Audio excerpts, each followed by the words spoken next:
सभी को नमस्कार। अंतर्राष्ट्रीय योग दिवस के अवसर पर जिला प्रशासन मुरादाबाद और आयुष विभाग की ओर से मैं गौरव त्यागी योग प्रशिक्षक योग wellness centre town hall Moradabad आप सभी का हार्दिक स्वागत करता हूं, अभिनंदन करता हूं। कॉमन योगा प्रोटोकॉल का अभ्यास भारत सरकार द्वारा निर्देशित कॉमन योगा प्रोटोकॉल के अंतर्गत हम करने जा रहे हैं। आप सभी हमारे साथ उस अभ्यास को करें। सर्वप्रथम मैं प्रार्थना से अभ्यास सत्र का प्रारंभ करूंगा। अपने स्थान पर बैठ जाएं। कोमलता से आंखें बंद कर लें। दोनों हाथ प्रणाम मुद्रा में हृदय के पास रखें। चेहरे पर मुस्कुराहट रखें। आंखें बंद। एक गहरी लंबी श्वास भरें। प्रार्थना दोहराएंगे।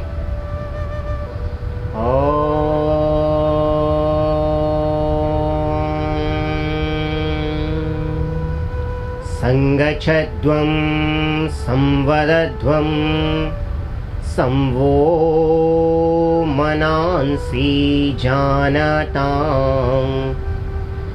देवाभागं यथा पूर्वे संज्ञानानामुपासते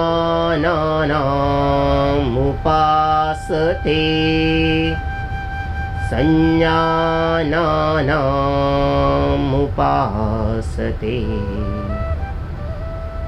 ॐ शांति शांति शांति।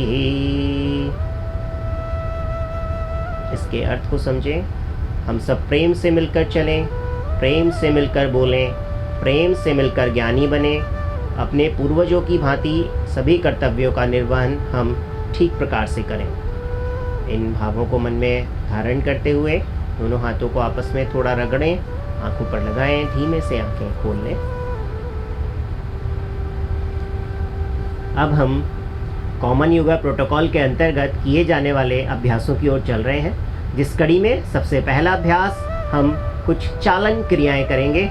चालन क्रियाओं के लिए सर्वप्रथम अपने स्थान पर खड़े हो जाएं। दोनों पैर सीधे कर लें। खड़े होने की और बैठने की स्थिति यही रहेगी हर बार। दोनों पैरों को मोड़कर वज्रासन में आए। वज्रासन में आने के बाद सरस्वती आसन। दोनों हाथ सामने। बाएं पैर को सीधा कर लें 90 डिग्री पर और फिर उठ जाएं। पुनः खड़े होने वाली स्थिति में सभी लोग व्यवस्थित कर लें स्वयं को। अब हम यहाँ से जो अभ्यास करने जा रहे हैं वो सभी अभ्यास खड़े होकर करने वाले आसन हैं। आसनों से पूर्व, जैसा कि कॉमन योगा प्रोटोकॉल के अंतर्गत भी दिया गया है, कुछ चालन क्रियाओं का अभ्यास हम करेंगे। तो चालन क्रियाओं में सबसे पहला अभ्यास ग्रीवा शक्ति विकासक क्रिया। ग्रीवा शक्ति विकासक क्रिया के 4 चरण हैं। इन चारों चरणों का हम ध्यान रखते हुए क्रमशः अभ्यास को दोहराएंगे। सबसे पहला अभ्यास ग्रीवा को आगे और पीछे ले जाना। इस क्रिया को करने के लिए दोनों हाथों को कमर पे इस प्रकार से व्यवस्थित करें कि आपकी अंगुलियां आगे की ओर और अंगूठे पीछे की ओर रहें। सीना बाहर की ओर निकला हुआ, कमर सीधी, नितंब टाइट रखें, गर्दन सीधी रखें और सांस छोड़ते हुए सर्वप्रथम ग्रीवा को कंठकूप तक ले जाएं। सांस छोड़ें, ग्रीवा को कंठकूप पर टच करें, पिट्ठी को लगाएं और सांस भरते हुए जितना संभव हो गर्दन को पीछे ले जाएं।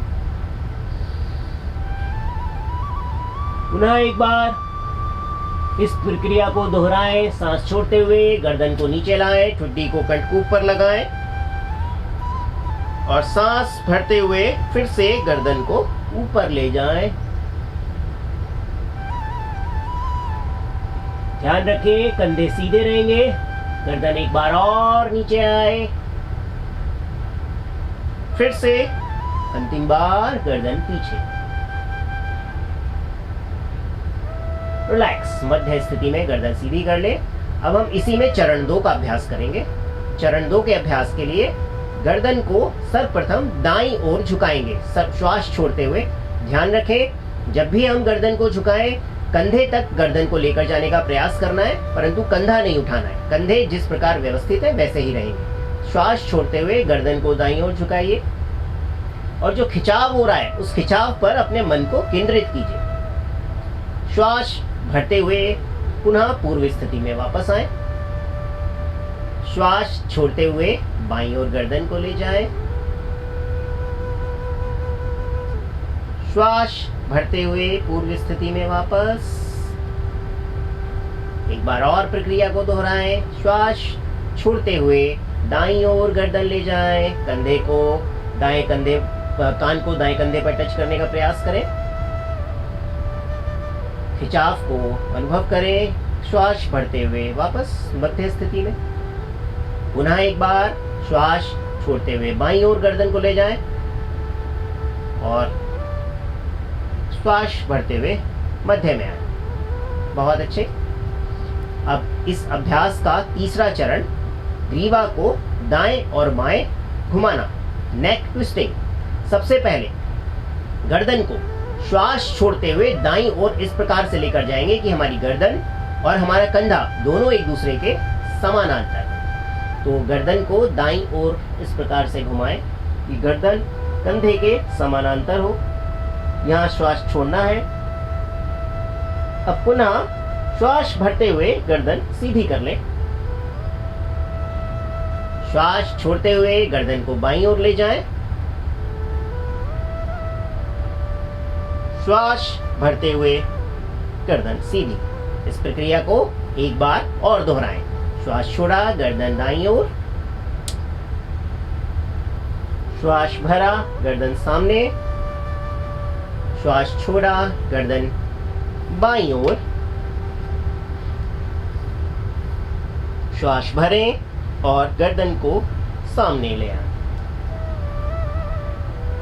इसी कड़ी में चौथा अभ्यास, थोड़ा रिलैक्स करेंगे। गर्दन में अगर कुछ तनाव खिंचाव फील हो रहा हो उसको जानिए। अपने मन को गर्दन के आसपास की मांसपेशियों पर केंद्रित रखें। चतुर्थ और अंतिम अभ्यास, ग्रीवा शक्ति विकासक का, गर्दन को दाएं और बाएं घुमाना, क्लॉकवाइज और एंटी क्लॉकवाइज, वामावर्ती और दक्षिणावर्ती दिशा में हम गर्दन को घुमाएंगे। ध्यान रखें, एक बात ध्यान रखनी है, जब थ्योरी ऑफ रिलैक्सेशन को हमेशा ध्यान रखें और ग्रेविटी की थ्योरी को ध्यान रखें। जब भी हम सांस भरें, ग्रेविटी से अपोजिट डायरेक्शन में जब हम जाएंगे तो सांस भरना है, और जब भी ग्रेविटी की डायरेक्शन में आएंगे तो सांस छोड़ना है। ये बात आप ध्यान रखिए, कभी भी अभ्यास करते हुए गलती नहीं होगी। तो सबसे पहले सांस छोड़ते हुए गर्दन को पूरा नीचे लाएं, जैसा हमने सबसे पहले अभ्यास में किया था। अब यहाँ से घड़ी की सुई की दिशा में गर्दन को घुमाना है। सांस भरते हुए गर्दन को ऊपर लेकर जाएं, आंखें खुली रखें, पूरा ऊपर लेकर जाएं और श्वास छोड़ते हुए धीरे से गर्दन को नीचे ले आएं। पुनः एक बार श्वास भरते हुए गर्दन को विपरीत दिशा में लेकर जाएं। जब गर्दन नीचे आए तो श्वास छोड़ें। एक बार और इस प्रक्रिया को दोहराएं। पुनः दाएं से बाएं, सांस भरें, गर्दन ऊपर, सांस छोड़ते हुए गर्दन नीचे। एक बार और गर्दन विपरीत दिशा में घूमेगी, श्वास भरते हुए गर्दन ऊपर। ध्यान रखें, आंखें खुली रखें, आंखें बंद करेंगे चक्कर आ सकता है। और श्वास छोड़ते हुए पुनः पूर्व स्थिति में आ जाएं। रिलैक्स। गर्दन की मांसपेशियों में होने वाले खिंचाव को अनुभव करें और दोनों हाथ सीधे कर दें। यह अभ्यास ग्रीवा की मांसपेशियों को पुष्टता देता है और साथ ही साथ इस अभ्यास को करने से हमारी जो सर्वाइकल स्पॉन्डिलोलिसिस की जिनको प्रॉब्लम है उनके लिए यह अभ्यास बहुत लाभकारी है।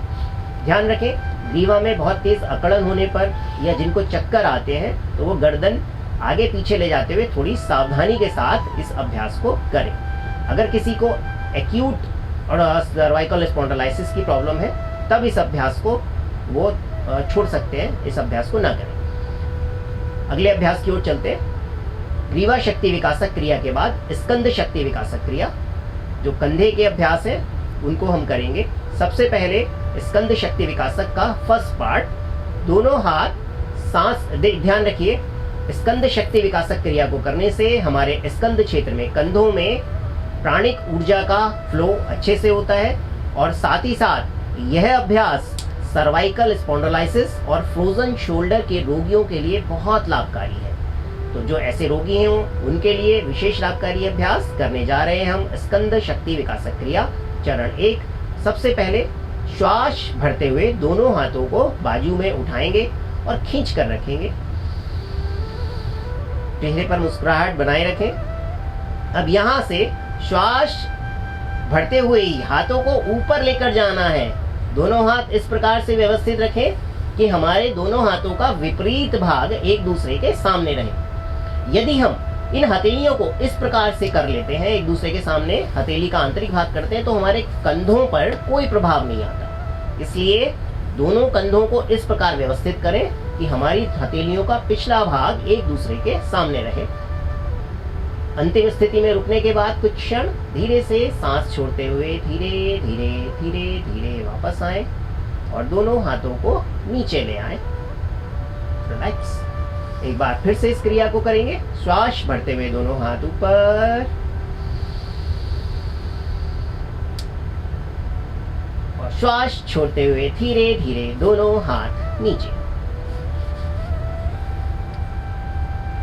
रिलैक्स।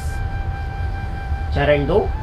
इसी प्रक्रिया के अंतर्गत स्कंद चक्र का अभ्यास करेंगे। ये पहला अभ्यास स्कंद खिंचाव कहलाता है। स्कंद चक्र भी सर्वाइकल स्पॉन्डिलोलिसिस के रोगियों के लिए बहुत ही लाभकारी अभ्यास है। यदि आप निरंतर इसका अभ्यास करेंगे तो सर्वाइकल स्पॉन्डिलोलिसिस की प्रॉब्लम होगी ही नहीं, और जो रोगी इससे ग्रसित है उनके लिए विशेष लाभकारी।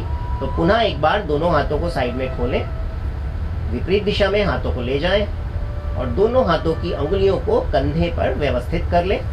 अब यहाँ से दोनों हाथों की कोहनियों को एक दूसरे के पास लाएं। सांस भरते हुए दोनों कोहनियों को ऊपर उठाना है, कान के पास ले जाएं और श्वास छोड़ते हुए धीरे धीरे रिब्स से टच करते हुए कोहनियों को एक दूसरे के पास लाएं।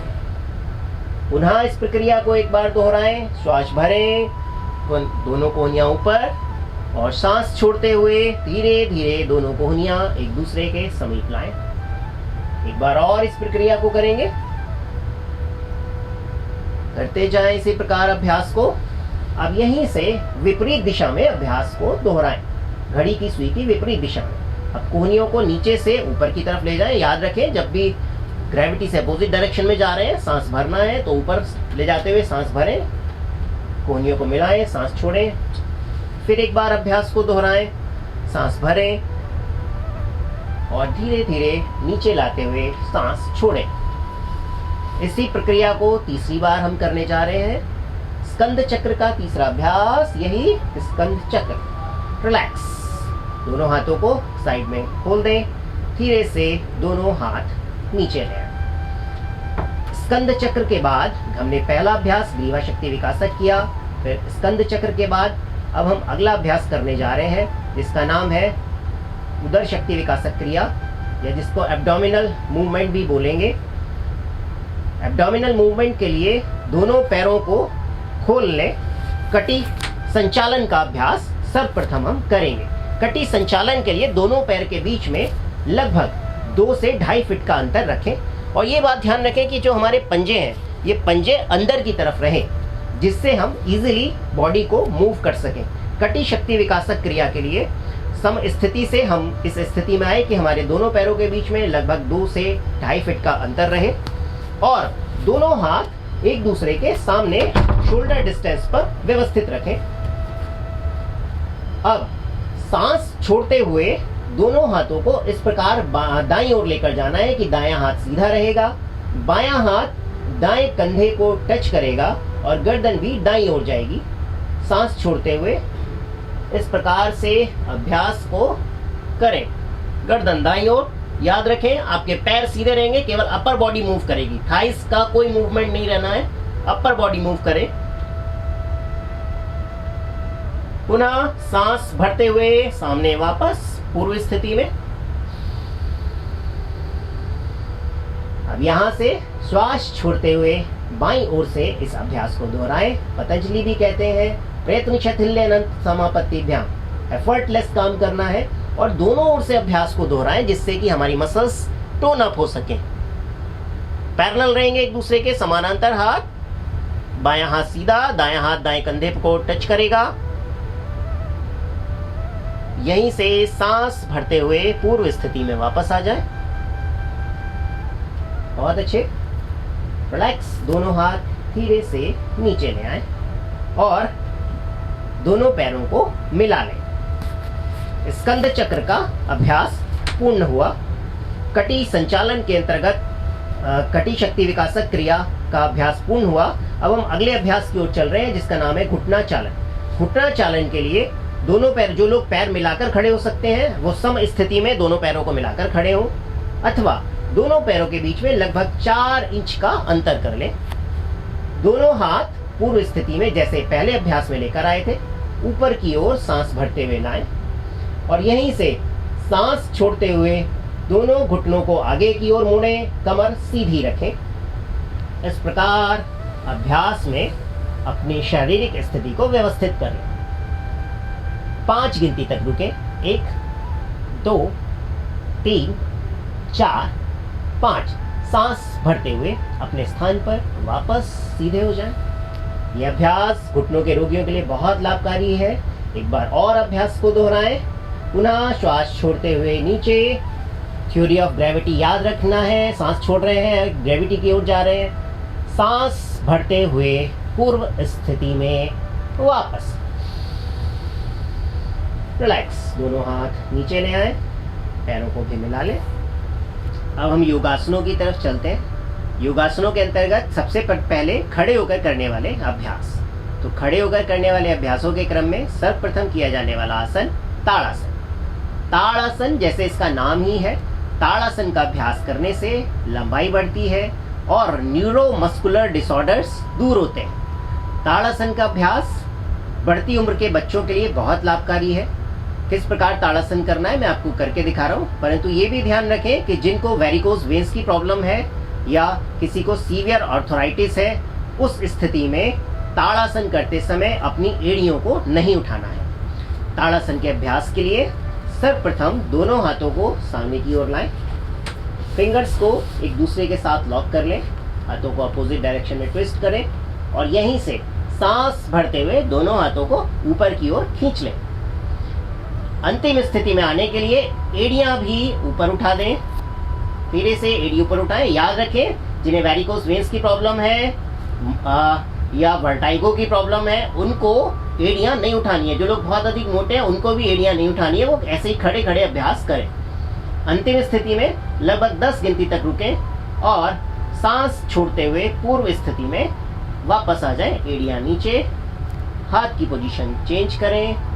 सांस छोड़ते हुए धीरे से दोनों हाथों को सामने लाएं, हाथों को खोल दें, देन डाउन। इस अभ्यास को आप 2 से 3 चक्र कर सकते हैं। अगला अभ्यास खड़े होकर करने वाले आसनों की स्थिति में वृक्षासन। जैसा कि इसका नाम ही है वृक्षासन। महर्षि हिरण्य कहते हैं आसनेन भवेत् दृढ़म्। आसन करने से शरीर में दृढ़ता आती है, तो दृढ़ता लाने के लिए आसनों का अभ्यास करना बहुत जरूरी है। आसनेन रुजोहन्ति। आसन करने से रोग दूर होते हैं। वृक्षासन हम जिस अभ्यास को करने जा रहे हैं, वृक्षासन एक ऐसा अभ्यास जो हमारे शरीर में धीरता लाता है और एकाग्रता को बढ़ाने में बहुत सहयोगी अभ्यास वृक्षासन। याद रखें अगर किसी को सीवियर आर्थराइटिस है, जो अधिक बहुत वजन जिनका है, वो लोग वृक्षासन के अभ्यास से बचें।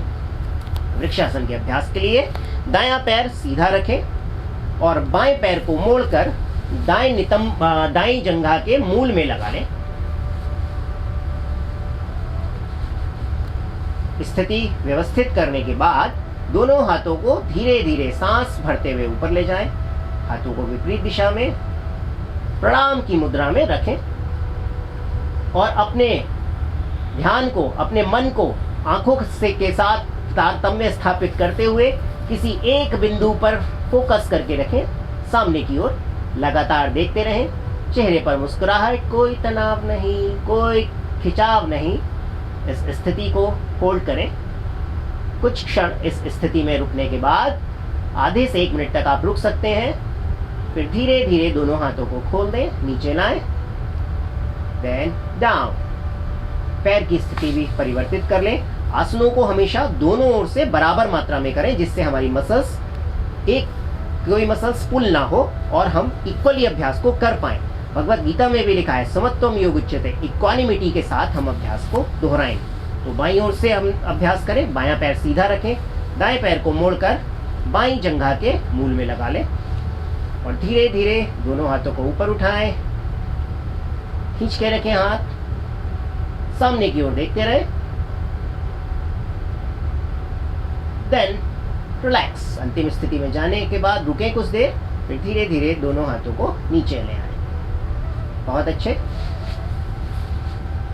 अगला अभ्यास, खड़े होकर करने जाने वाले आसनों में अगला अभ्यास हम जो करने जा रहे हैं पाद हस्तासन। इसका नाम ही है पाद हस्तासन। पाद कहते हैं पैरों को और हस्त कहते हैं हाथों को। इस आसन के अभ्यास में हाथ और पैर दोनों एक जैसी स्थिति में आने के कारण इस अभ्यास का नाम पाद हस्तासन है। तो आप मुझे देखकर इस अभ्यास को दोहराएं। याद रखें, पाद हस्तासन का अभ्यास करते समय जिनको कमर दर्द है उनको ये अभ्यास नहीं करना है। अगर किसी को बैक पेन के साथ डिस्क डिसऑर्डर है, डिस्क डिसऑर्डर में इस अभ्यास को ना करें। आपको अल्सर है, पेट में कोई आपकी शल्य चिकित्सा हुई है, तब इस अभ्यास को ना करें। हर्निया के दौरान इस अभ्यास को ना करें। और जिनको सीवियर सर्वाइकल स्पॉन्डिलोलाइसिस की प्रॉब्लम है वो लोग भी इस अभ्यास को ना करें। इसके लाभ क्या है? पाद हस्तासन मोटापे को दूर करने में बहुत लाभकारी है, कब्ज को दूर करता है, साथ ही साथ ये आपके न्यूरोमस्कुलर डिसऑर्डर्स को भी दूर करता है, जंघा की मांसपेशियों को सुदृढ़ बनाता है और नितंब के आसपास जमा चर्बी को कम करता है। तो आइए करते हैं पाद हस्तासन। पाद हस्तासन के लिए सर्वप्रथम समस्थिति में शरीर को व्यवस्थित करें, दोनों हाथों को ऊपर ले जाएं, श्वास भरते हुए और सांस छोड़ते हुए धीरे धीरे इस प्रकार कमर को नीचे लाएं कि हमारे जंघाओं और कमर के बीच में 90 डिग्री का कोण बने। पूरा वजन पंजों पर लें, धीरे धीरे दोनों हाथों को पैरों के निकट ले जाएं। अब यहाँ से दोनों पैर और हाथ एक सीध में रहें। संभव हो तो अपना माथा दोनों घुटनों पर लगाएं। आप पीछे से पैरों को इस प्रकार पकड़कर भी अपना माथा दोनों घुटनों पर लगा सकते हैं। जिनको घुटनों पर माथा लगाना संभव ना हो वो इसी स्थिति में रुके, उनके लिए यही आसन है। पतंजलि कहते हैं स्थिर सुखम आसनम, जिस स्थिति में स्थिरता और सुख का अनुभव हो वही आसन है। अब यहाँ कुछ देर रुकने के बाद घुटने सीधे रखें, नितंब टाइट रखें, धीरे से वापस सांस भरते हुए पूर्व स्थिति में वापस आ जाएं। दोनों हाथों को नीचे ले आएं, रिलैक्स। अब हम करेंगे इसका विपरीत अभ्यास, इसका काउंटर पार्ट जिसका नाम है अर्धचक्रासन। अर्धचक्रासन के लिए दोनों हाथों को फिर इसी स्थिति में आए, समस्थिति में दोनों हाथों को कमर पर इस प्रकार व्यवस्थित करें कि आपकी उंगलियां सामने की ओर और अंगूठे पीछे की ओर रहें। दोनों कोहनियां साइड में। अब यहाँ से दोनों कोहनियों को भी पीछे ले जाएं और सांस भरते हुए नॉर्मल एक गहरी सांस भरें और गर्दन को पीछे की ओर ले जाएं और अब लास्ट में अपर बैक को भी पीछे ले जाएं।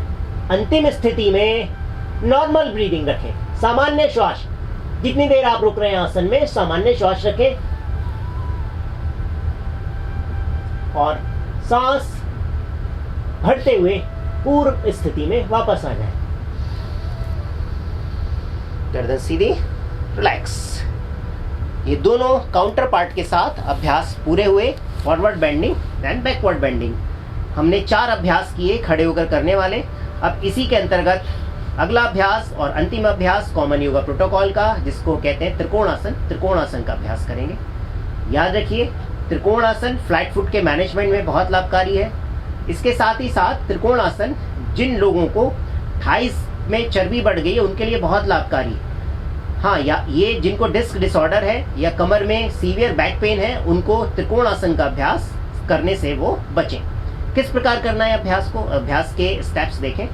दोनों पैरों को बीच में लगभग 2 से 2.5 फीट का अंतर रखें, या दूसरी मेजरमेंट ये है जितनी हमारे पैर की लंबाई है उतना अंतर दोनों पैरों के मध्य में रखें और दोनों पैर एक दूसरे के पैरेलल करें। अब यहीं से दायां पैर दाईं ओर से अभ्यास करेंगे, 90 डिग्री पर ले जाएं दायां पैर 90 डिग्री पर इस प्रकार से व्यवस्थित करें कि आपकी एड़ी से एड़ी एक दूसरे के पैरेलल एल शेप में दिखाई दे। यहाँ शरीर को व्यवस्थित करने के बाद दोनों हाथों को साइड से खोल दें और सांस छोड़ते हुए धीरे धीरे दाईं ओर झुकें। हाथ को घुटने के पास और फिर धीरे बाद में पैर के पंजे के पास ले जाएं। बायां हाथ सीधा रखें और बाएं हाथ की मध्यम उंगली को देखने का प्रयास करें। अंतिम स्थिति में कुछ क्षण विश्राम करें, रुकें, सामान्य श्वास के साथ फिर यहीं से श्वास भरते हुए पूर्व स्थिति में वापस सीधे हो जाएं। पैर की पोजीशन चेंज करें। याद रखें, अभ्यास में जो स्थिति सबसे बाद में होती है, जब हम आसन से वापस आते हैं तो वही काम सबसे पहले करते हैं। तो अब हम जब फर्स्ट वापस आए, देन पैर की पोजीशन चेंज की। अब इस अभ्यास को बाईं ओर से भी करें। बाईं ओर का पैर 90 डिग्री पर टर्न करें, सांस छोड़ते हुए धीरे धीरे बाईं ओर झुकें। आप हाथ को यहां भी रख सकते हैं। जिनको हाथ नीचे लेकर जाने में समस्या है वो घुटने के पास भी हाथ को व्यवस्थित कर सकते हैं, परंतु जो आसानी से हाथ नीचे ले जाएं वो विपरीत दिशा में पैर की हाथ को नीचे व्यवस्थित कर लें और दाएं हाथ की बीच की उंगली को देखने का प्रयास करें। दोनों पैर की जंघाएं टाइट रखें। अंतिम स्थिति में कुछ क्षण रुकने के बाद धीरे से वापस आ जाएं। सांस भरते हुए पैर की पोजीशन चेंज करें और दोनों पैरों को एक दूसरे के पास ले आएं। दोनों हाथ भी नीचे। खड़े होकर करने वाले आसनों का अभ्यास पूर्ण हुआ। अब हम बैठकर करने वाले कुछ आसनों का अभ्यास करेंगे। बैठकर करने वाले आसनों का अब हम अभ्यास करेंगे। बैठकर करने वाले आसनों में सबसे पहला आसन हम करने जा रहे हैं भद्रासन। पर भद्रासन में जाने से पूर्व जिस स्थिति में मैं बैठा हूँ इसे कहते हैं दंडासन। दंडासन से हमें भद्रासन में जाना है। तो भद्रासन के लिए सर्वप्रथम दोनों पैरों को इस प्रकार मोड़ें कि दोनों घुटने बाहर की ओर रहें और पैरों के तलवे एक दूसरे से टच हो जाएं। यहां से भद्रासन की स्थिति में हमें आना है। दोनों पैरों के तलवों को एक दूसरे के पास ले जाएं और दोनों पैरों की एड़ी को अपनी सीवनी नाड़ी पर लगाने का प्रयास करें, खींचकर, कि ये दोनों पैरों की एड़ी हमारी सीवनी नाड़ी को टच करें। कमर सीधी रखनी है, चेहरे पर मुस्कुराहट और धीरे धीरे दोनों पैरों को नीचे लाने का प्रयास करें। अंतिम स्थिति में आप दोनों घुटनों के नीचे तकिए का भी प्रयोग कर सकते हैं जिससे कि आपके घुटने टच करें जमीन पर। याद रखें, इसमें पैरों को इस प्रकार से हिलाना नहीं है, यहीं व्यवस्थित रखें। भद्रासन माताओं बहनों के लिए, महिलाओं के लिए बहुत लाभकारी अभ्यास है। जिनको पेनफुल मेंस्ट्रुएशंस होते हैं उनके लिए विशेष लाभकारी अभ्यास और जेनेटाइल ऑर्गन्स की ओर प्राणिक एनर्जी का फ्लो इस आसन से होता है। जिन्हें ऑर्थराइटिस की प्रॉब्लम है वो रोगी इस अभ्यास को करने से बचें। कुछ क्षण अंतिम स्थिति में रुकें, गहरी लंबी श्वास भरते रहें, छोड़ते रहें और फिर आसन से वापस आ जाएं। दोनों पैरों को सीधा सामने की ओर खोल दें। दंडासन में आए। दंडासन में आने के बाद अगला अभ्यास हम करने जा रहे हैं वज्रासन। वज्रासन शरीर को वज्र के समान बनाता है। मैंने पहले भी कहा था आसनेन भवेत् दृढ़म्। आसनों को करने से शरीर में दृढ़ता आती है, स्ट्रेंथ डेवलप होती है मसल्स की। तो वज्रासन का अभ्यास करेंगे। वज्रासन के लिए सबसे पहले दाएं पैर को मोड़कर दाएं नितंब के पास ले जाएं, दाएं नितंब के नीचे, और बाएं पैर को मोड़कर बाएं नितंब के नीचे ले जाएं। एक बार मैं साइड चेंज करके भी आपको दिखा रहा हूं जिससे आप मेरे पैरों की स्थिति देख सकें। वज्रासन के लिए दोनों पैरों को इस प्रकार अंगूठे एक दूसरे के पास लगा लें और दोनों पैरों की एड़ियों को खोल लें। देन दोनों पैरों की एड़ियों के मध्य में नितंब रख दें। सामने की ओर से अभ्यास को देखें।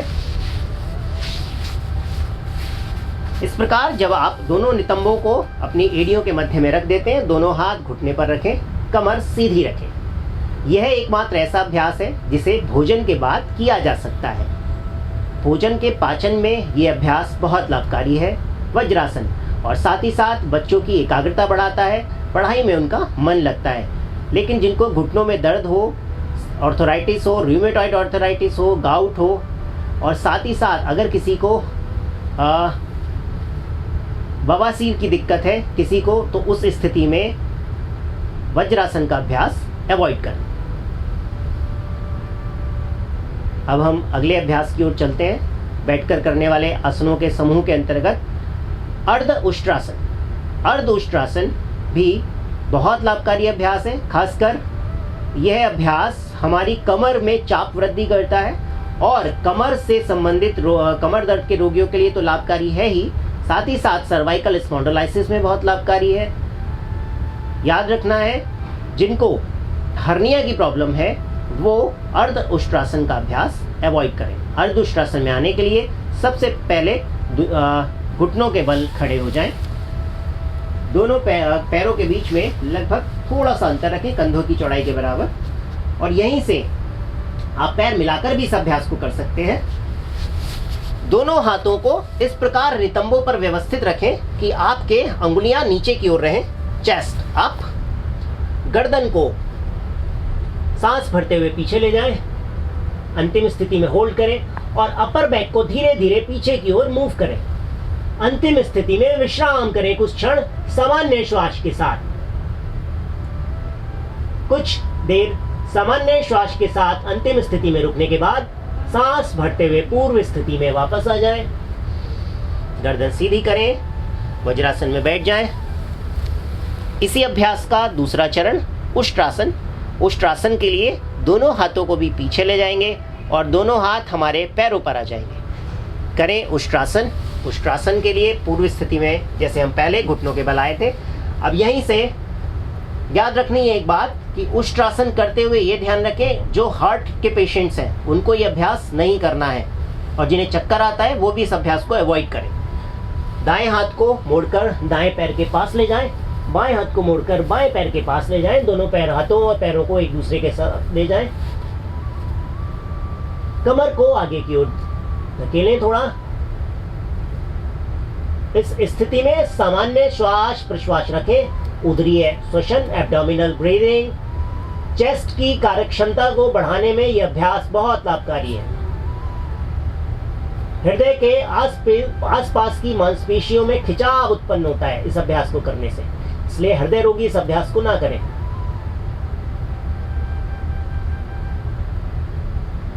अभ्यास से वापस आए, सांस भरते हुए दोनों हाथ ऊपर और वज्रासन में अपने स्थान पर बैठ जाए।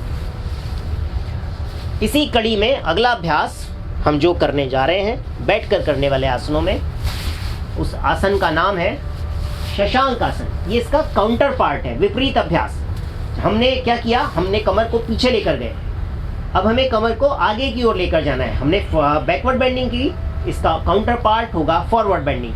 फॉरवर्ड बेंडिंग के अंतर्गत हम करेंगे अभ्यास शशक आसन। शशक आसन उन रोगियों के लिए बहुत लाभकारी है जिन्हें तनाव रहता है, गुस्सा आता है। तो तनाव, गुस्सा और भय जिनके भीतर है, जिन्हें डर बहुत लगता है, ऐसे रोगियों के लिए शशक आसन बहुत लाभकारी। सबसे पहले दोनों घुटनों को खोल दें वज्रासन में बैठकर और अपने दोनों हाथों को जमीन पर इस प्रकार से व्यवस्थित करें। धीरे धीरे दोनों हाथों को आगे की ओर लेकर जाएं और अपने छाती और ठुड्डी जमीन से लगा दें। अंतिम स्थिति में कुछ क्षण रुकें। इसे गुरु प्रणाम आसन भी कहते हैं। यह समर्पण का भाव हमारे भीतर डेवलप करता है। शशक आसन याद रखें, आपके नितंब घुटनों पीछे एड़ियों पर लगे रहें और धीरे से वापस आए। अंतिम स्थिति में सामान्य श्वास रखना है। यहाँ अभ्यास में धीरे धीरे वापस हाथों को पीछे लाएं, दोनों पैरों को मिला लें। वज्रासन की स्थिति में फिर से वापस आएंगे। यहीं से अगला अभ्यास उत्तान मंडूकासन। उत्तान मंडूकासन के अभ्यास के लिए दोनों पैरों को, घुटनों को खोल दें, जैसा हमने अभी शशक आसन के अंतर्गत किया। और दायां हाथ उठाकर कान के पास ले जाएं, बाएं कंधे पर व्यवस्थित करें। इसी प्रकार बायां हाथ ऊपर उठाएं, सांस भरते हुए और सांस छोड़ते हुए दाएं कंधे पर व्यवस्थित करें। उठे हुए मेंढक जैसी स्थिति होने के कारण इसे उत्तान मंडूकासन कहा जाता है। उत्तान मंडूकासन कमर दर्द के रोगियों के लिए, सर्वाइकल स्पॉन्डिलोलाइसिस और थोरेसिक रीजन की प्रॉब्लम्स जो होती हैं उनके लिए विशेषकर लाभकारी है। इसके भी जो लिमिटेशंस हैं वो वज्रासन जैसे ही हैं। आर्थराइटिस में और पाइल्स की प्रॉब्लम में इस अभ्यास को ना करें। एक बार पीछे बैक साइड से भी अभ्यास को देख लें, किस प्रकार अभ्यास करना है। ये स्थिति,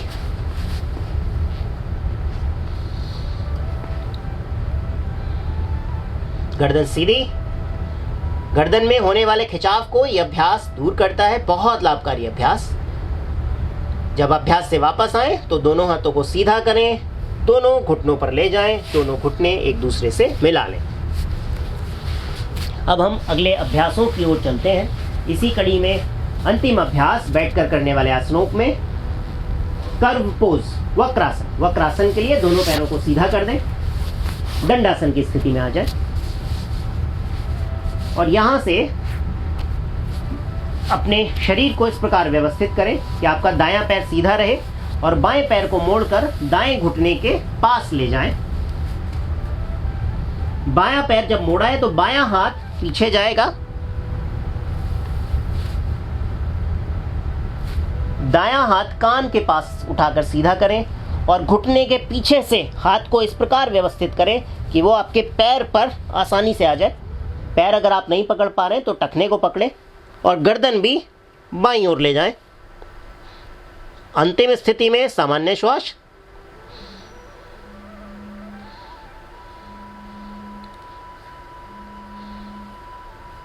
कुछ क्षण इस स्थिति में रुकने के बाद गर्दन को सीधा करें।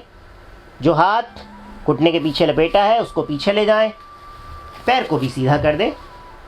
यही अभ्यास विपरीत स्थिति में करें।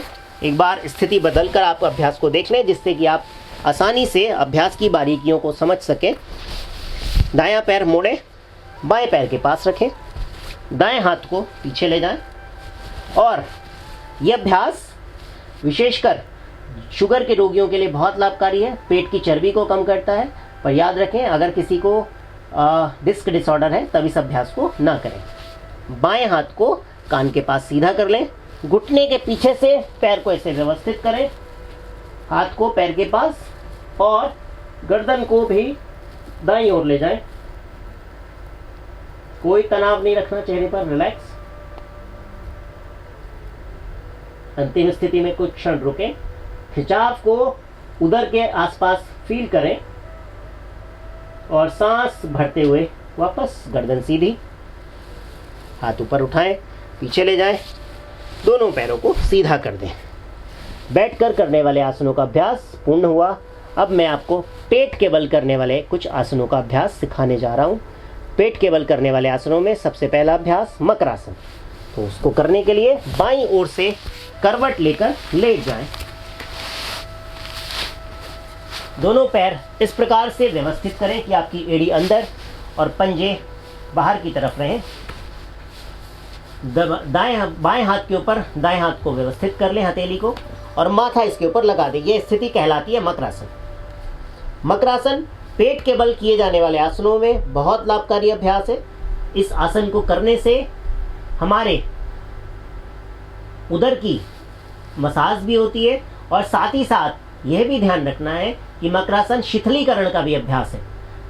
जिनको नींद नहीं आती रात में, वो यदि मकरासन की स्थिति में थोड़ी देर लेटते हैं, और अभी कोविड के दौरान हम सब ने ये भी पाया होगा कि प्रोन पोज अधिक से अधिक संख्या में लोगों ने किया, जिससे कि ऑक्सीजन का लेवल भी बढ़ सके। तो ऑक्सीजन के लेवल को मेंटेन करने में भी अभ्यास बहुत लाभकारी है। माथा व्यवस्थित कर लें। आप कान को इस प्रकार रखकर भी इस अभ्यास को कर सकते हैं। बायां कान या दायां कान दोनों ओर से आप इस अभ्यास को कर सकते हैं। मकरासन। याद रखें, जो हृदय रोगी हैं वो इस अभ्यास को करने से बचें। मकरासन के बाद अगला अभ्यास भुजंगासन। भुजंगासन के लिए दोनों पैरों को मिला लें पीछे, दोनों पैरों के एड़ियां एक दूसरे से मिली रहें। मैं एक बार परिवर्तन करके दिखा रहा हूं आपको, जिससे आप इजीली सारे अभ्यास को देख सकें। दोनों हाथ सामने की ओर खोल दें, पैरों को पीछे एक दूसरे से एड़ियां मिलाकर रखेंगे। शरीर को व्यवस्थित करने के बाद दोनों हाथों की हथेलियों को कंधों के नीचे ले जाएं और यहीं से सांस भरते हुए नाभि तक ऊपर उठे। कोहनियां मुड़ी रहेंगी, गर्दन पूरी पीछे खींच कर रखें, पैर एक दूसरे से मिले रहें, नितंब टाइट रखें। सामान्य श्वास प्रश्वास अंतिम स्थिति में होल्ड रखें पोजीशन को। कुछ क्षण इस स्थिति में रुकने के बाद लगभग 15 से 20 सेकंड तक या 30 सेकंड तक आप इस स्थिति में होल्ड कर सकते हैं। धीरे धीरे ये समय बढ़ता जाएगा। धीरे से वापस मकरासन में विश्राम। अब करेंगे इसका काउंटर पार्ट शलभासन। पर शलभासन से पूर्व याद रखें भुजंगासन कमर दर्द के रोगियों के लिए बहुत लाभकारी है, लेकिन अगर किसी को हर्निया की प्रॉब्लम है तो वो भुजंगासन का अभ्यास ना करें। इसका काउंटर पार्ट विपरीत अभ्यास है शलभासन। शलभासन के लिए खुद को तैयार करें।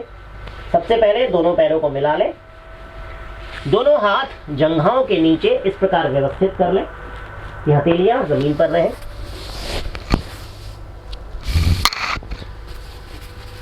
और यहीं से सबसे पहले हम दाईं ओर से अभ्यास को प्रारंभ करेंगे। शलभासन टिड्डे जैसी आकृति के कारण इसका नाम शलभासन है।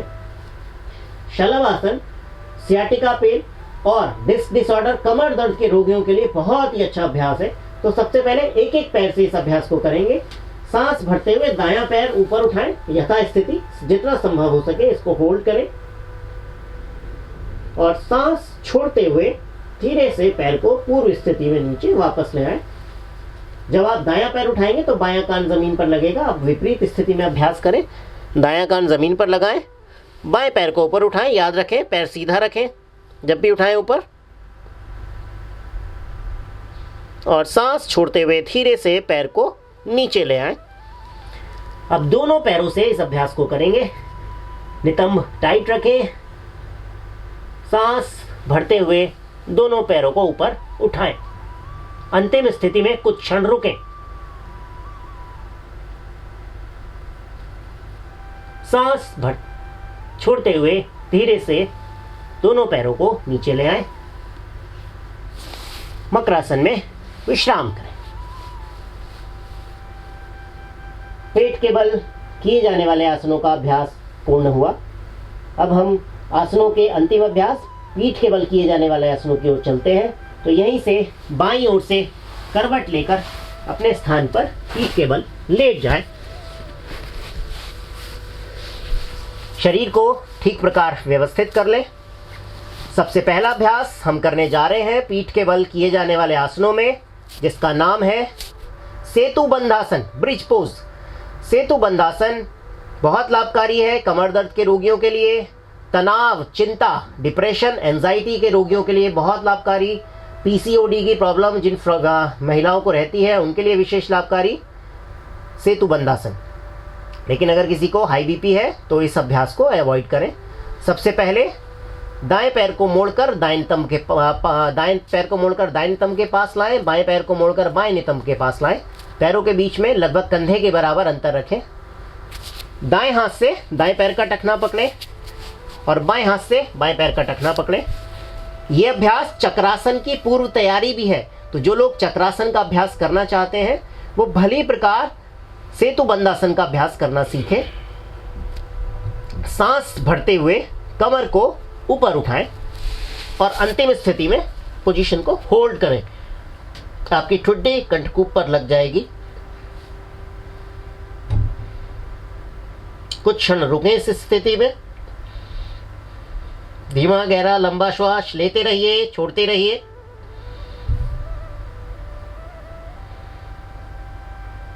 कुछ क्षण अंतिम स्थिति में रुकने के बाद श्वास छोड़ते हुए वापस पैर सीधे कर दें।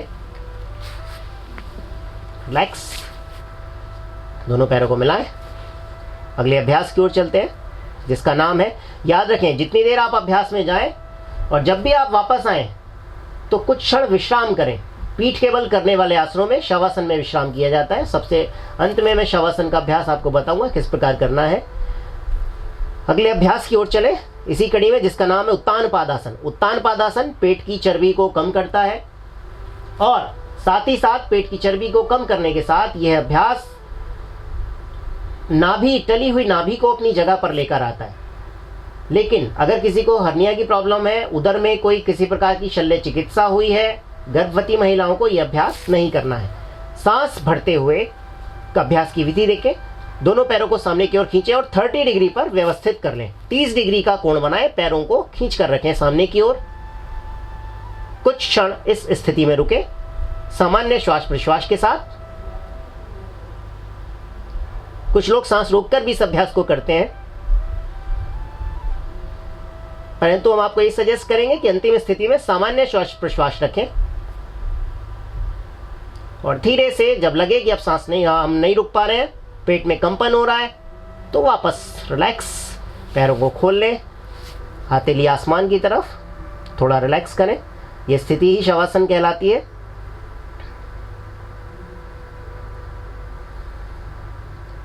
अगला अभ्यास अर्ध हलासन। अर्ध हलासन के लिए दोनों पैरों को फिर से एक बार मिला लें और जिस प्रकार हमने उत्तान पादासन का अभ्यास किया, अर्ध हलासन का अभ्यास भी ठीक इसी प्रकार करेंगे। अर्ध हलासन भी तनाव प्रबंधन में बहुत लाभकारी है और साथ ही साथ जिन्हें घुटनों का दर्द रहता है, ऐसे रोगियों के लिए अर्ध हलासन विशेष लाभकारी है। अर्ध हलासन में जाने के लिए सबसे पहले पैरों को 30 डिग्री पर उठाएंगे, देन 60 डिग्री और देन 90 डिग्री पर उठाकर दोनों पैरों को व्यवस्थित करने हैं। 30, देन 60, देन 90। यहाँ दोनों पैरों को खींच कर रखें अपनी ओर, पैरों के पंजों को, कंधे ढीले छोड़ दें और इस स्थिति में रिलैक्स करें। पेट की चर्बी को भी कम करने में यह अभ्यास बहुत लाभकारी है। दोनों पैर सीधे रखें, बिल्कुल घुटने एक दूसरे से मिले हुए। अंतिम स्थिति में कुछ क्षण विश्राम करने के बाद धीरे से दोनों पैरों को धीरे धीरे, याद रखें जब आप पैर नीचे लाएं तो कंधा ना उठे, गर्दन ना उठे, धीरे लेट से नीचे ले आए। शवासन में विश्राम करें। हथेली ऊपर, दोनों पैरों के बीच में लगभग 1 से 1.5 फीट का अंतर। धीमा गहरा लंबा श्वास लेते रहिए, छोड़ते रहिए। जब आप सांस लेंगे तो पाएंगे पेट ऊपर और सांस छोड़ते हुए पेट नीचे। दोनों पैरों को मिला लें। अंतिम अभ्यास पीठ के बल किए जाने वाले आसनों में पवन मुक्तासन। पवन मुक्तासन, जैसा इसका नाम है, शरीर से गैस की प्रॉब्लम जिनको रहती है उन रोगियों के लिए बहुत लाभकारी अभ्यास पवन मुक्तासन, विंड रिलीज पोज, कब्ज को दूर करता है और उदर की पाचन क्षमता, हमारे पाचन क्षमता को बढ़ाता है। कमर दर्द के रोगियों को भी के लिए भी अभ्यास लाभकारी है, परंतु अगर किसी को बैक पेन है तो उस स्थिति में ठुड्डी अपने दोनों घुटनों के बीच में नहीं लगानी है। अभ्यास के लिए दोनों पैरों को मोड़कर छाती के पास लाते हैं और दोनों पैरों के मध्य में ही ठुड्डी या नाक लगाई जाती है। हाँ, अगर किसी को सियाटिका पेन है तो वो इस अभ्यास को अवॉइड करें। सबसे पहले दोनों पैरों को ऊपर उठाएं 90 डिग्री पर, जैसा अर्धहलासन में उठाया था। घुटनों को मोड़ें, दोनों हाथों को घुटनों के पीछे लॉक कर लें और सांस भरते हुए ठुड्डी को दोनों घुटनों के बीच में लगाएं। पंजे सामने खींचे रहेंगे। नॉर्मल ब्रीदिंग, हल्की।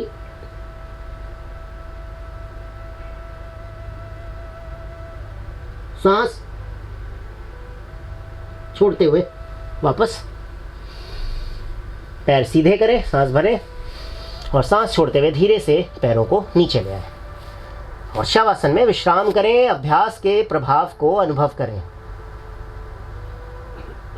आसनों का अभ्यास पूर्ण हुआ। बाईं ओर से करवट लेकर उठकर बैठ जाएं। अब हम क्रियाओं के अंतर्गत कपालभाति का अभ्यास करेंगे। क्रियाओं के अंतर्गत हम करेंगे सबसे पहले कपालभाति क्रिया का अभ्यास। कपालभाति के विषय में कहा गया है, वस्त्रावल्लोहकारस्य रेच पूरो ससंभ्रमो कपालभातिश्च विख्याता कफ दोष विशोषणी। अर्थात कफ दोष को दूर करने में यह अभ्यास बहुत लाभकारी है। बेसिकली ये हमारे फ्रंटल लोब, ब्रेन के 4 पार्ट हैं, जो फ्रंट ब्रेन है उसके ऊपर इसका इम्पैक्ट सबसे अधिक पड़ता है।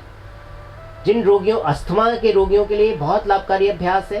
साइनोसाइटिस के मैनेजमेंट में बहुत लाभकारी अभ्यास। बट यदि किसी को माइग्रेन की प्रॉब्लम है, स्ट्रोक्स आते हैं, हाई बीपी है, कोई हार्ट पेशेंट है, उस स्थिति में कपालभाति का अभ्यास नहीं करना है। प्रेग्नेंट वुमेन्स को और ड्यूरिंग मेंस्ट्रुएशंस कपालभाति का अभ्यास ना करें। किसी को लोअर बैक में सीवियर पेन है, उस स्थिति में भी कपालभाति का अभ्यास नहीं करना है। कपालभाति की विधि क्या है? विधि के लिए कि आप अपने हाथों को किसी भी ज्ञान मुद्रा में या चिन्ह मुद्रा में घुटनों पर रखें। पद्मासन में बैठकर या पालथी मारकर भी आप इस अभ्यास को कर सकते हैं। पद्मासन के लिए दाएं पैर को मोड़कर बाएं जंघा के ऊपर ले जाएं और बाएं पैर को दाएं जंघा पर ले जाएं। इस स्थिति को कहते हैं पद्मासन। पद्मासन में बैठने के बाद दोनों हाथों को इस प्रकार ज्ञान मुद्रा में व्यवस्थित कर लें।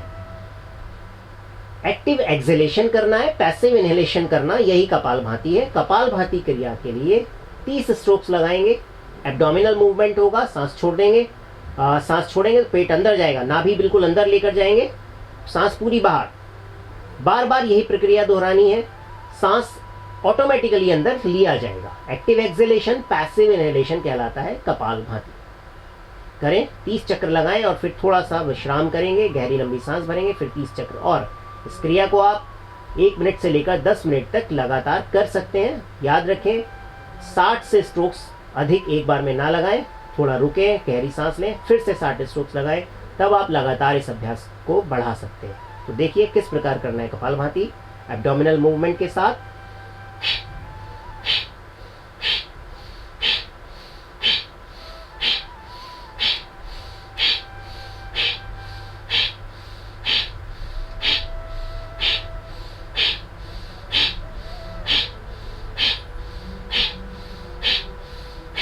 याद रखें, जब भी कपालभाति का अभ्यास करें कंधे ना हिलें, केवल एब्डोमेन का मूवमेंट करें, उदरीय श्वसन। सांस छोड़े, पेट भीतर, और सांस हल्की सी सांस अपने आप अंदर आपको आएगी। गहरी सांस भरें, एक बार और कुछ चक्रों का अभ्यास करेंगे।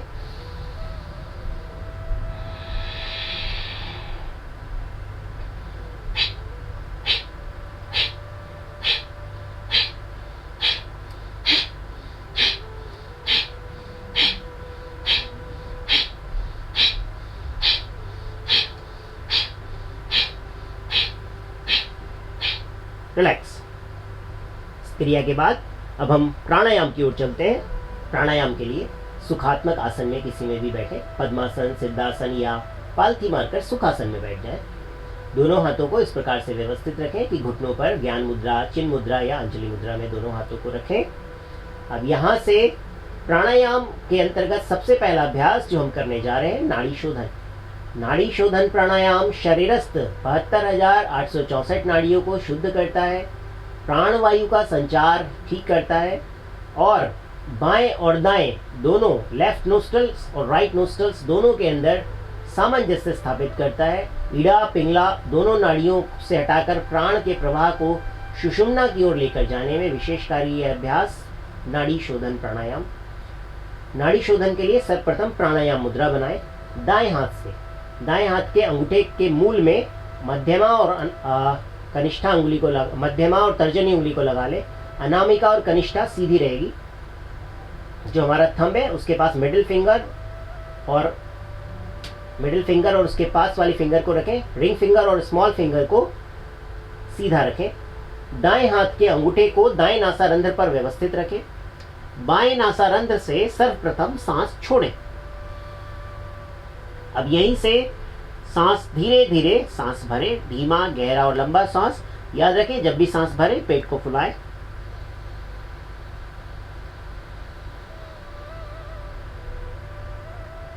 कुछ क्षण रुके, ठुड्डी को कंठकूप पर लगाएं, जलंधर बंद का अभ्यास। कुछ क्षण रोके सांस को, जितनी देर सांस लिया है उतनी देर सांस को रोके। और जब लगे कि अब सांस नहीं रुक पा रही है तो धीरे से दाएं नासारंध्र से सांस छोड़ दें। पेट को पूरा अंदर पिचकाएं। ये आधा चक्र हुआ। अब यहीं से दाएं नासारंध्र से फिर से सांस भरें।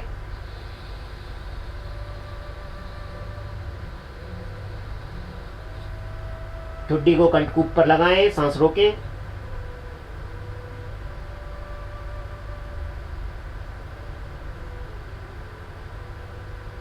बाएं नासारंध्र से सांस छोड़ दें। ये नाड़ी शोधन का एक चक्र पूरा हुआ। एक चक्र और करें।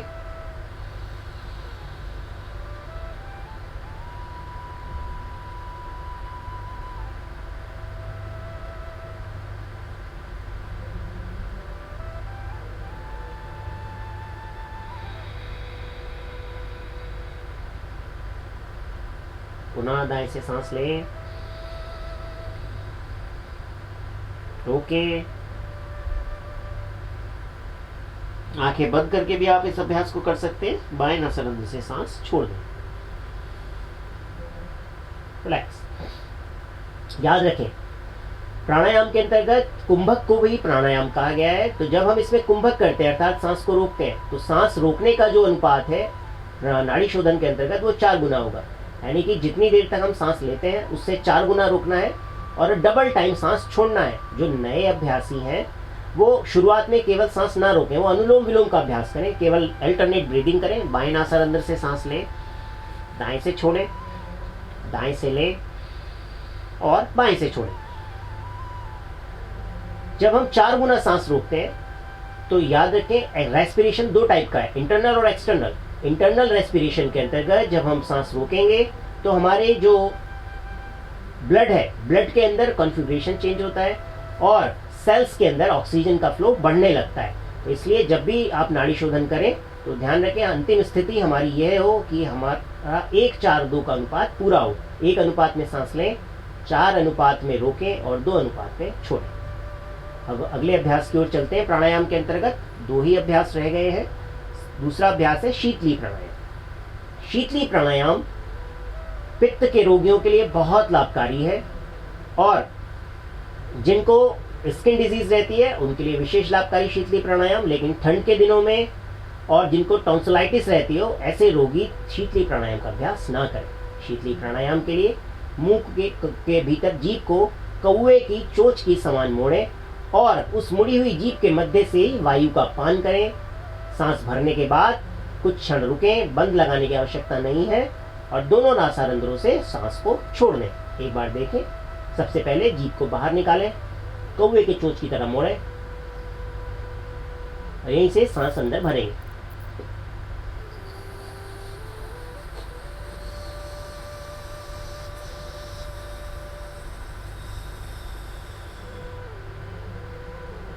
दोनों नासारंध्रों से सांस छोड़ें।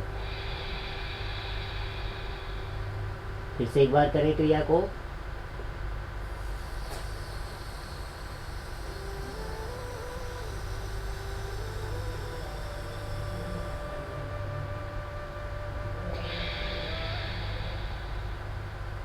इस क्रिया को आप 5 से 10 चक्र तक कर सकते हैं।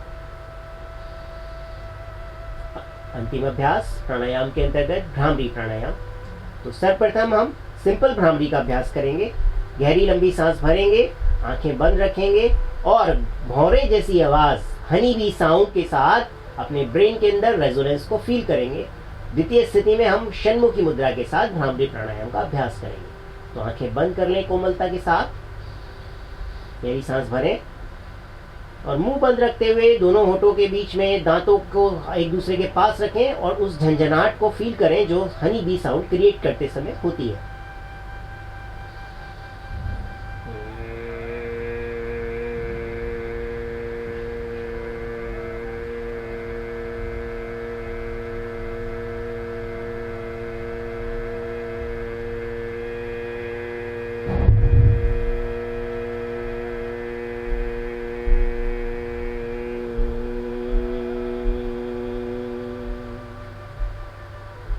अब हम यही अभ्यास षण्मुखी मुद्रा के साथ करेंगे। षण्मुखी मुद्रा के लिए दोनों कानों को अंगूठों से बंद कर लें, तर्जनी उंगली को पलकों पर रखें, मध्यमा नासिका की पर, अनामिका और कनिष्ठा को ऊपर वाले होठ और नीचे वाले होठ पर रख लें। इस प्रकार नाक से सांस भरें, आंखें बंद रखें, सर्वद्वार बंद करें, गहरी सांस भरें, थोड़ी सीधी स्टार्ट करें अभ्यास।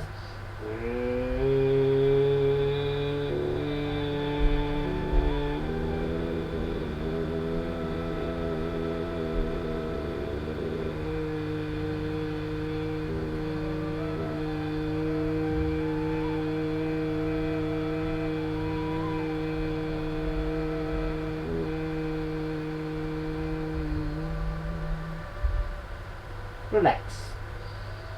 दोनों हाथों को घुटनों पर रखें, धीरे से आंखें खोल लें। प्राणायाम का अभ्यास पूर्ण हुआ।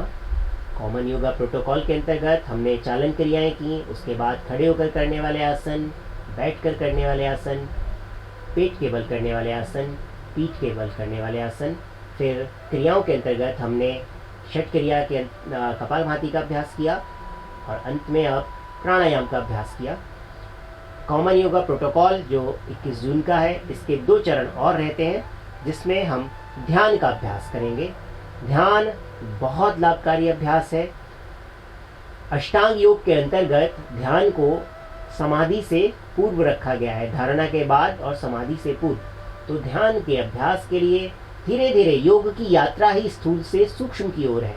अब हमारा मन अंतर्मुखी हो रहा है भ्रामरी करने के बाद। दोनों हाथों को घुटनों पर रखें, कमर सीधी रखें, बैठने की स्थिति ठीक कर लें अपनी। आंखें कोमलता के साथ बंद करने के बाद चेहरे पर हल्की सी सौम्य मुस्कान। सर से पांव तक अपने पूरे शरीर का निरीक्षण करें, पूरे शरीर को फॉलो करें। सर, नासिक, पूरा चेहरा, गला, गर्दन, कंधे, बाजुएं, कलाई, कोहनी, पेट, पीठ का निचला हिस्सा, नितंब, जंघाएं, दोनों घुटने, पिंडलियां, दोनों पैरों के तलवे, पूरा शरीर व्यवस्थित कर लें। बाहर की आने वाली आवाज़ों से मन को अंदर की ओर लाएं। अपने उदर पर मन को केंद्रित करें। गहरी सांस भरी, पेट फूलेगा, उदरीय श्वसन। सांस छोड़ी, पेट अंदर, मन को उदर पर ही लगाए रखें। सांस भरा, पेट फूला, सांस छोड़ा, पेट भीतर।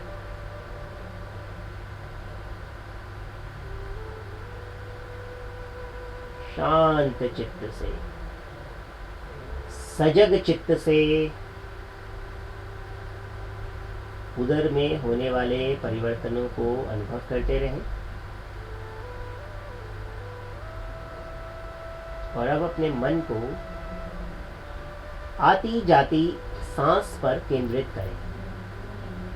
शुद्ध स्वाभाविक श्वास जैसे भी आ रहा है, जैसे भी जा रहा है, बस उसे जाने। सांस का कोई आकार नहीं, रूप नहीं, आकृति नहीं, केवल जाने, महसूस करें। नासिका के नीचे, नासिका के द्वारों पर मन को केंद्रित करें और वहीं से गुजरते हुए सांस की जानकारी बनाए रखें।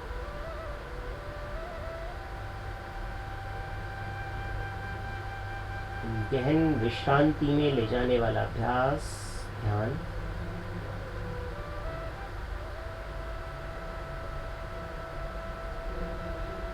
चिंता, तनाव को दूर करने में बहुत उपयोगी अभ्यास ध्यान।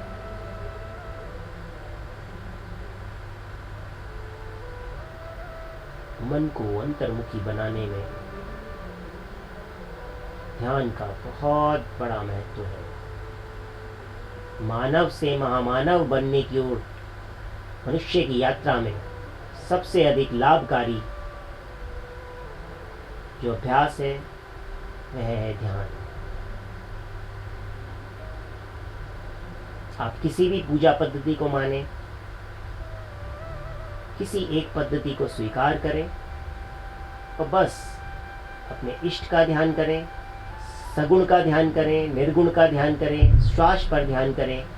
जो भी ध्यान करें, लगातार शांत चित्त होकर प्रतिदिन 10 मिनट ध्यान का अभ्यास अवश्य करें। ध्यान के अभ्यास के बाद दोनों हाथों को आपस में रगड़ें। दोनों हाथों को रगड़ के ऊष्मा उत्पन्न करें। दोनों आंखों के बीच में ही धीरे से हाथों को लगाएं, चेहरे की मसाज करते हुए आंखें खोल लें। ध्यान का अभ्यास पूर्ण हुआ। इसको अभ्यास को बढ़ा सकते हैं। अंत में संकल्प और शांति पाठ के साथ इस कॉमन योगा प्रोटोकॉल को हम पूरा करेंगे। संकल्प करें कि मेरे मन में सद्विचार आए, सद्गुण आए, मैं अपने परिवार और कुटुंब के प्रति समर्पित रहूं, ऐसा संकल्प अपने मन में धारण करें और अंत में शांति पाठ के साथ आज के इस सत्र को पूर्ण करेंगे। तो गहरी लंबी सांस भरें, आंखें कोमलता से बंद कर लें। सर्वे भवन्तु सुखिनः, सर्वे सन्तु निरामया, सर्वे भद्राणि पश्यन्तु, मा कश्चित् दुःखभाग् भवेत्। ॐ शान्ति शान्ति शांति।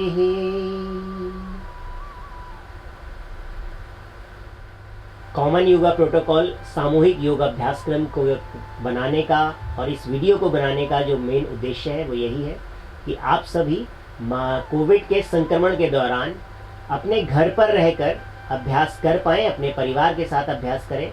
इस वर्ष भारत सरकार ने भी ये टैगलाइन रखी है, be with yoga be at home. तो इस टैगलाइन के साथ हम अपने घर पर घर के परिवार के सदस्यों के साथ योग का अभ्यास करें। योग का अर्थ ही है जुड़ना। जब हम साथ साथ मिलकर अभ्यास करते हैं तो एक दूसरे से जुड़ते हैं, हमारे मन जुड़ते हैं। तो इस कड़ी में इस अभ्यास को कराने में बहुत बड़ा योगदान रहा है, एक इंस्पिरेशन रही है जिला प्रशासन की और साथ ही साथ सिटी न्यूज़ चैनल की, जिसने हमें ये मौका दिया कि हम ये अभ्यास करके और आप तक इस वीडियो के माध्यम से पहुंच सकें। हमारे साथ आप इस अभ्यास को करें और निरंतर आप कंटिन्यूशन के साथ अभ्यास करते रहें, योग से जुड़ें, खुद को जानें और स्वास्थ्य लाभ प्राप्त करें। धन्यवाद।